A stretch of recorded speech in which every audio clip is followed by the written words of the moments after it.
Alrighty.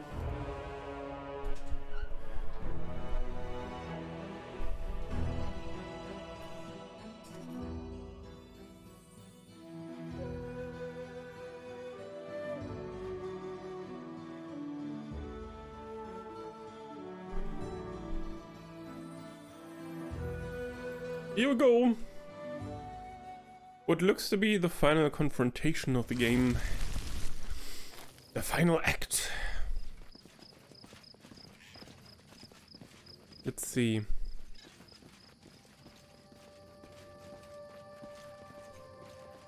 So, where are we supposed to go?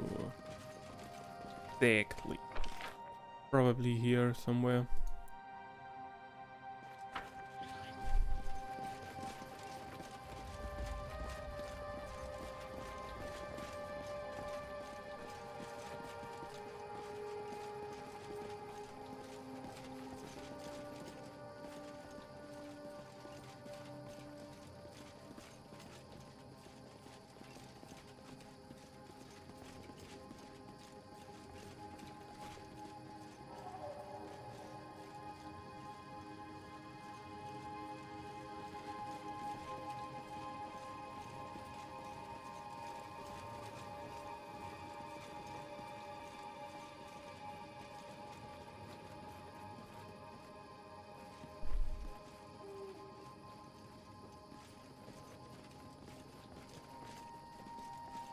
Let's see where this portal is supposed to be.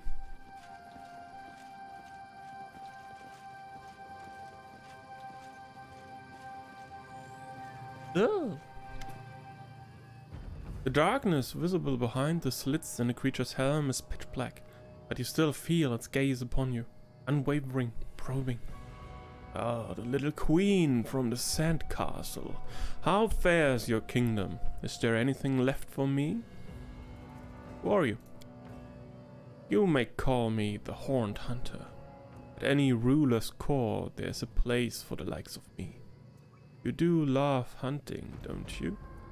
But I suppose here in the mortal world you hunt elk or bears as game. I hound more impressive beasts for my lady. Ancient monsters, aliens from the outer realms, and self-proclaimed queens. Who would think to challenge us?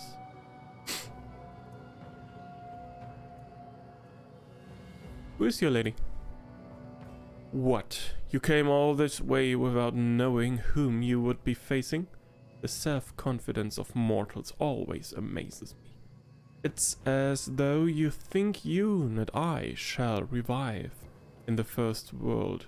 Should trouble arise. I serve my lady in Irissa, the lady of the thousand breaths, and you are on the threshold of her demons. I need to go through that portal, but I have no desire to kill you. Perhaps we can come to an arrangement. An arrangement? With me? The Horned Hunter shrugs. I wasn't going to fight you anyway. After all, I'm not the guard of this portal. As for the actual guard, well, I don't think it will be interested in making any arrangements with you. You hear it before you see it. A hoarse, wavering rumble can be heard from all around you. The sound itself moves as though it's alive, washing over you and routing back, boring into your ears and echoing into the depths of your consciousness. And then... their life ends here. It's a tarp!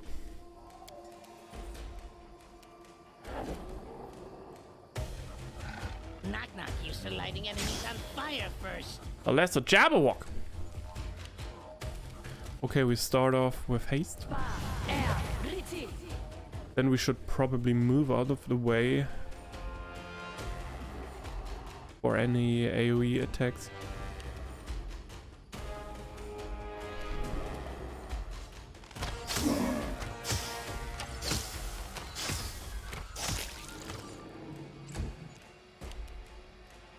Let us strike as one.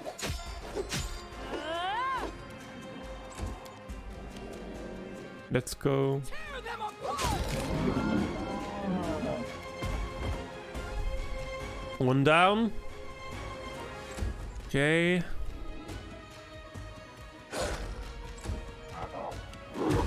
Woo! A burble. A herb durble. What does burble do? Confused? For 2 rounds? That's not Amirius. Well, confused.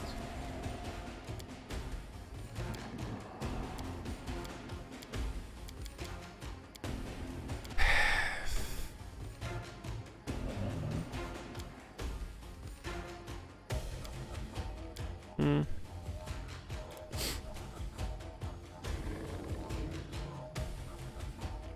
Hmm.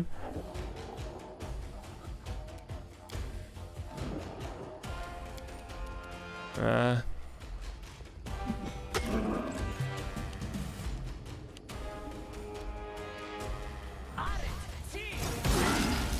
166. Nice one. Nice one. Ah, good, you did. Your strength wasted. Come on.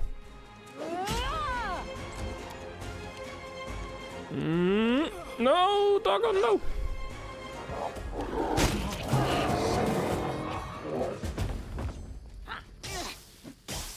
Wait. Here.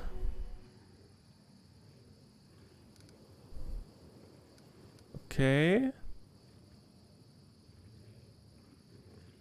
Okay, confusion wearing off. Nice.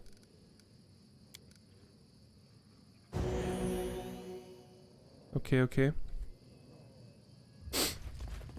Okay, then we can move on.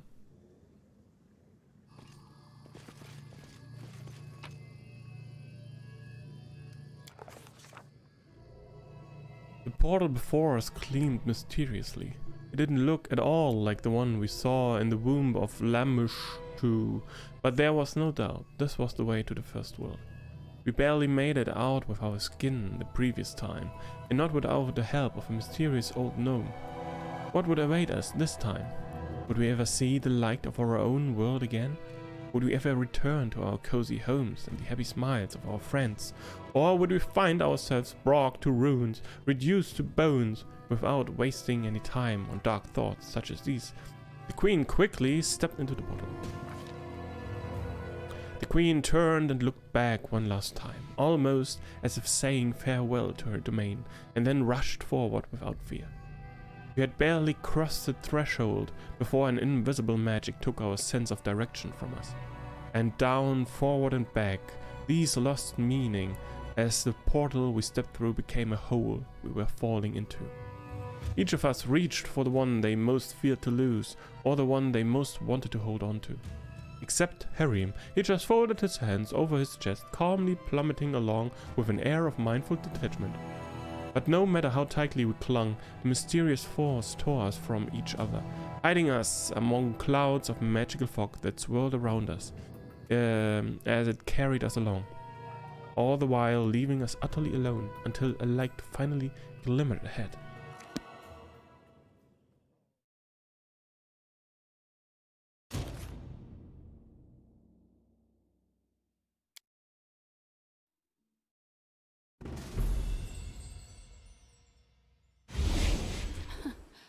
Adventures can wait.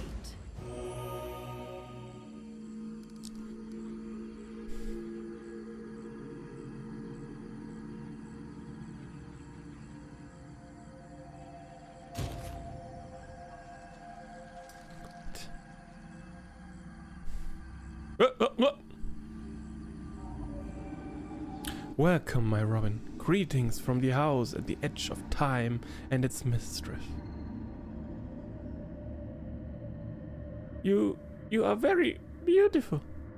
I know you like stories. I have thousands of them, the kind no one else in the whole world can tell you. Be my guest, little Robin. I won't hurt you.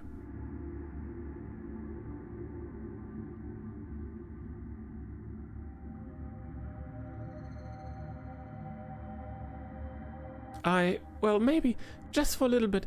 I'd like to hear your own story, to learn firsthand and put it to paper, and books such as that would surely be only one in the world.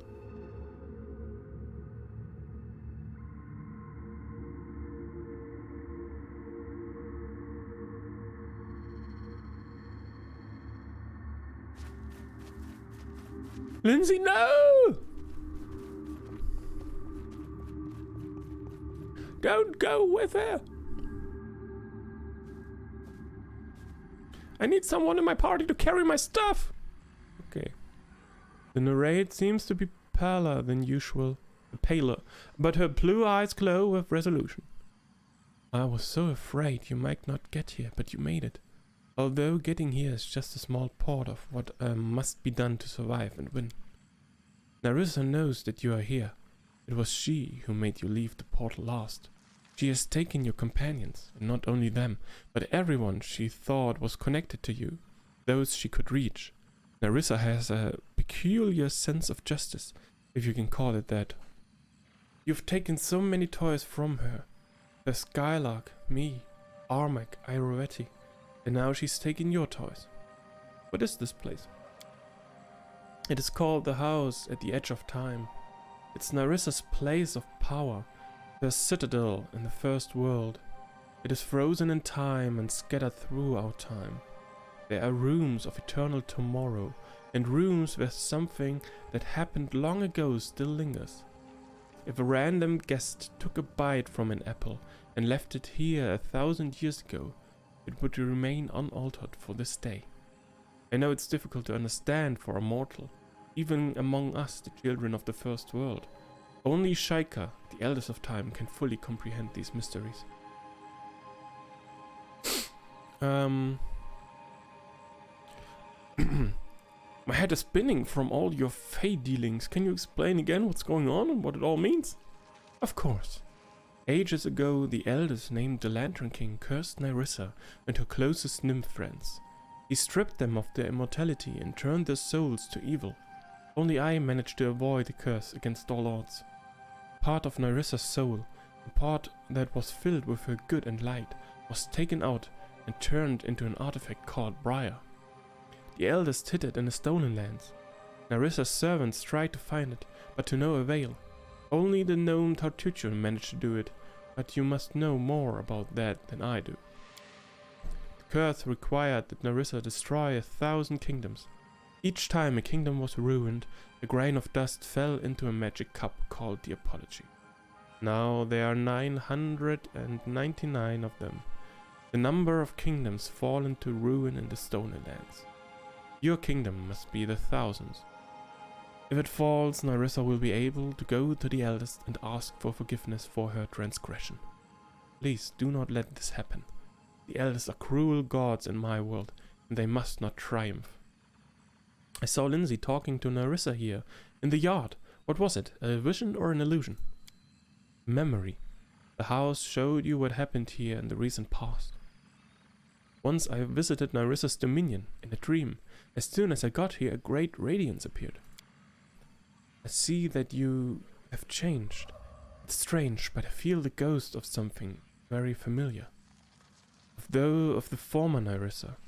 Nymphs can bestow special powers on those who they care about, but Narissa seemed to have lost this ability together with the love that was torn from her heart. And yet, how did you do it? It's her gift, and it ties you to the first world. It's a thin thread and a feeble one, but it must allow you to be reborn here. We are. How do I get inside? There's a well here, magical, just like everything here. It will allow you to get inside the house, get used to it. Here in the first world, things can have very unexpected uses. Be careful. Narissa will know you your every step inside, and she will do her best to not let you leave. Your kingdom, is the last grain of dust for the Apology. There's no way back for her, or for you. Where's Narissa? Everywhere and nowhere. This is her domain. Here she may hide in any shadow, and turn any shadow into a weapon. Narissa does not prefer open confrontation. She will try to defeat you through her servants, and she won't appear until the end. I suppose, though, that there is one place that is especially important to her. It's a room in the heart of the house, on the second floor, the shrine where her cup, the apology, is kept. If you reach this place, Nerissa will appear. She would have no choice. I have to go. Before you continue, remember two things. First, the house is full of phantoms, living memories of what has happened. You can see them, but you cannot change the past. Second, the house lives not only multiple times, but in two states. I call them reality and irreality. Although each is real in its way, dangerous in its way, and each has its own secrets. One is the first world as it is, the other, the world of Nerissa's thoughts and dreams. The sorcerer's mist you see here exists in both reality and irreality. It was created by Nerissa to guard her dominion from invasion. It will hurl you between reality and irreality and all about, preventing you from reaching the heart of the house and other secret nooks. But I brought something that will help you. Take this lantern, light it and hold it high, and the mist will have no power over you. But if you need to step from reality to irreality or back, then hide the lantern and let the mist carry you. And last piece of advice. An artifact of great power and sorrow, Briar, is hidden somewhere in the house. Find it and use it wisely.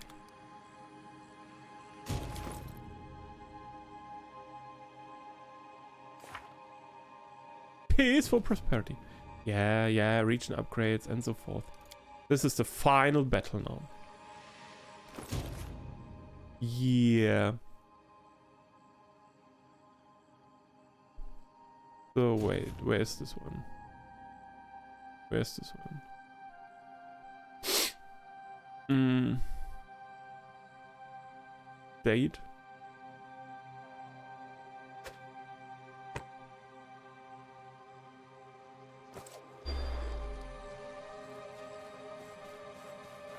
I do what I must. Oh, who are you? Silly? A fae, nimble and bright like a butterfly, waves to you. Hello. I'm Miss Silly, messenger from the tent of profiteering and on others' misfortunes. From the Sin Market. I will be happy to sell you useful potions, scrolls and supplies at a terribly inflated price. And if you happen to see something valuable while fighting in the house at the edge of time, you can sell it to me. Profiteering on Nerissa's misfortune is a delightful honor. What is the Sin Market? The best market in the first world. I'm not lying, not even a little bit. It's in Palanir, where followers of all possible and impossible religions flock. Virtue is only good when it firmly resists temptation, and that's what the Sin Market is for. They sell everything that's considered sinful by the followers of this or that deity there. Literally everything, from terrible art to unearned second chances. Our tent is the home to the best vendors at the Sin Market. Messengers from profiteering on others' misfortunes are always around wherever anyone is in trouble. We help those in need, in a most unscrupulous and sordid manner. So please, be my guest. What will happen if Nerissa's servants notice you? I will happily sell back to them whatever you take from the house and sell to me. Show me your wares.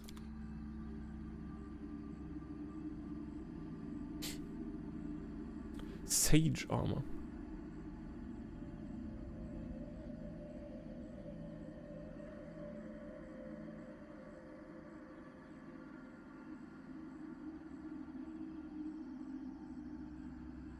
A book of incredible and scandalous parsimony.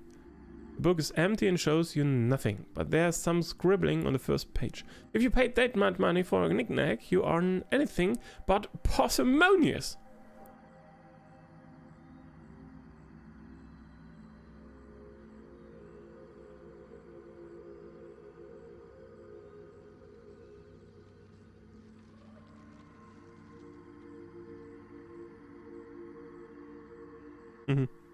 Lol.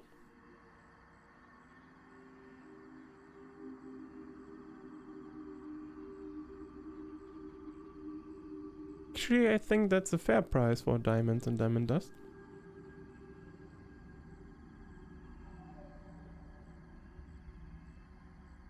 Freedom of movement scrolls. Haha. Hint, hint.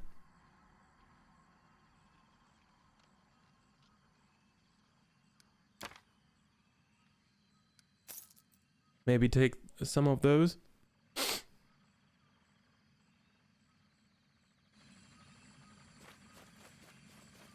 I'm off. Okay, nothing else outside of here. And nothing I can do here, okay. Well then. Let's enter the well.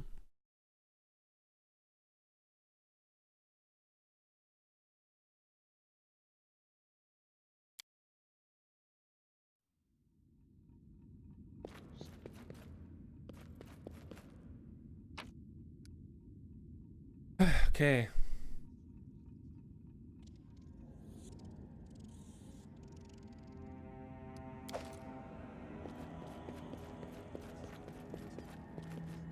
I'm there.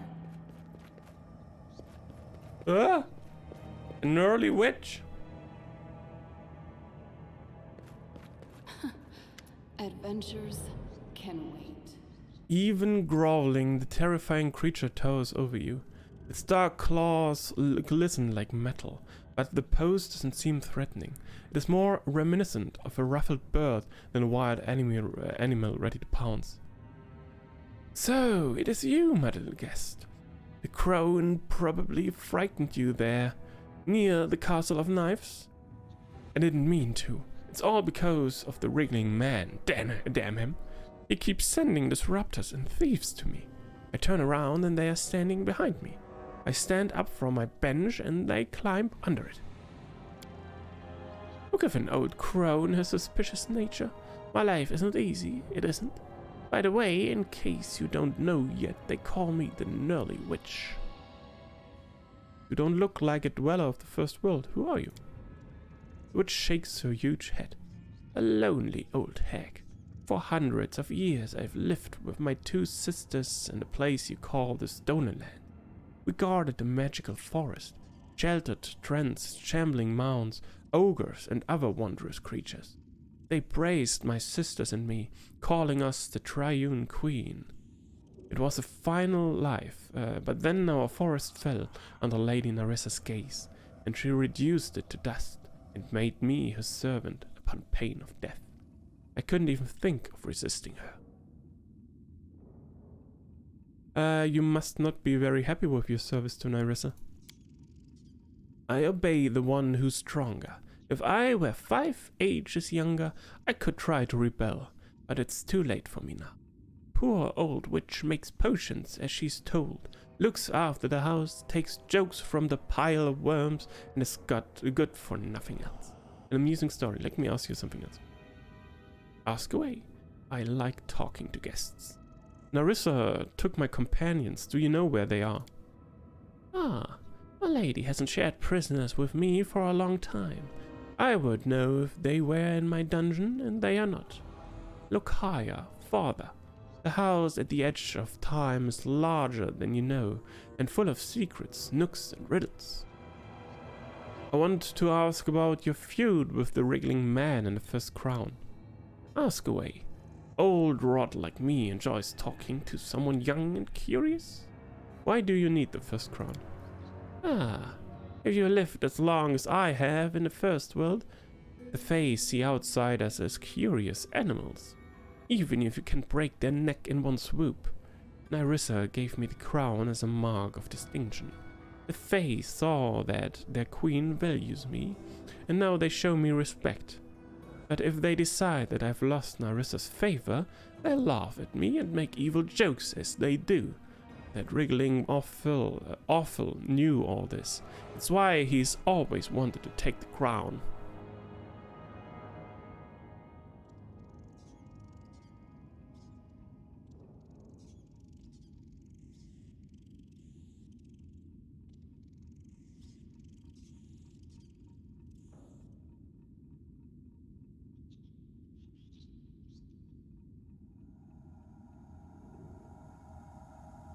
Why are you enemies with the wriggling man?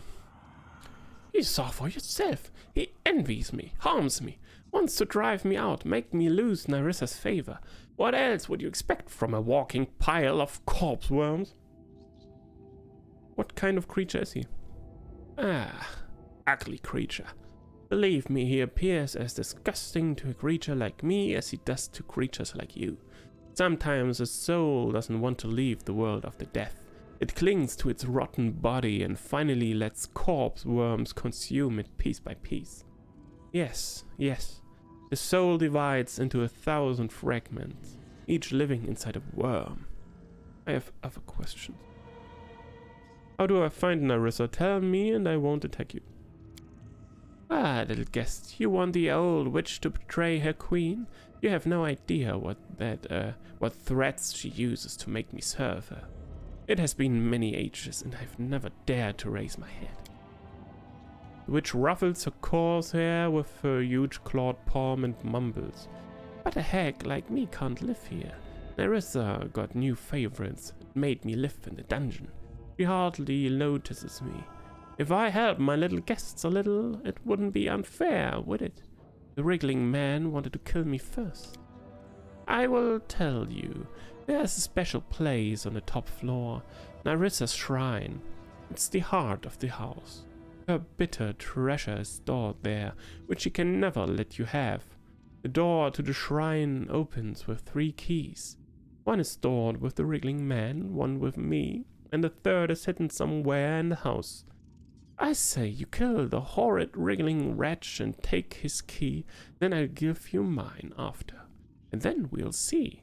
Whether you kill Narissa or she kills you, you'll have helped me either way. I'll think about it. Think well, and if you decide, come to me with the wriggling man's key. I'll know he's dead, and the old hag will give everything to the one who killed the wriggling rot. I have to go, farewell. Come again, little guest. The hag enjoys your visit. Okay. Adventures can Book of the new beginning. in due time.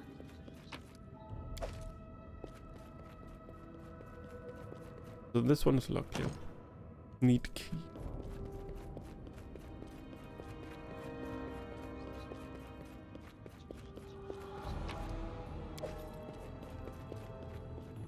Follow if you dare.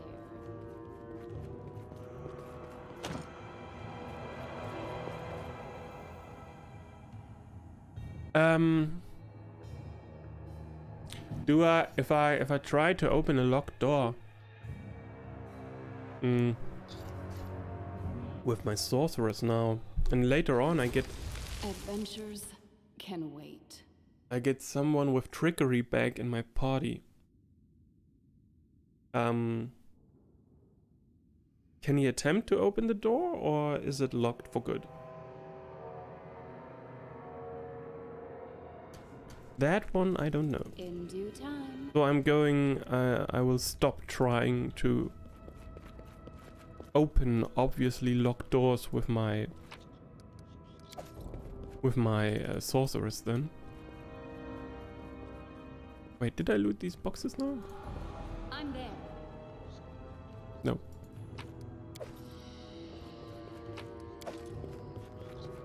Okay.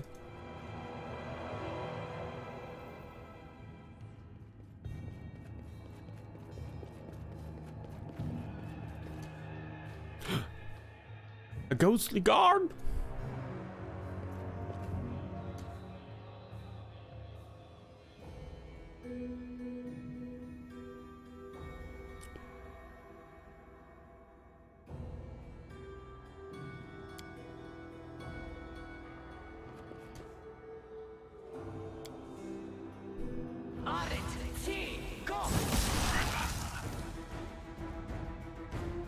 Or maybe I should try to skip them first.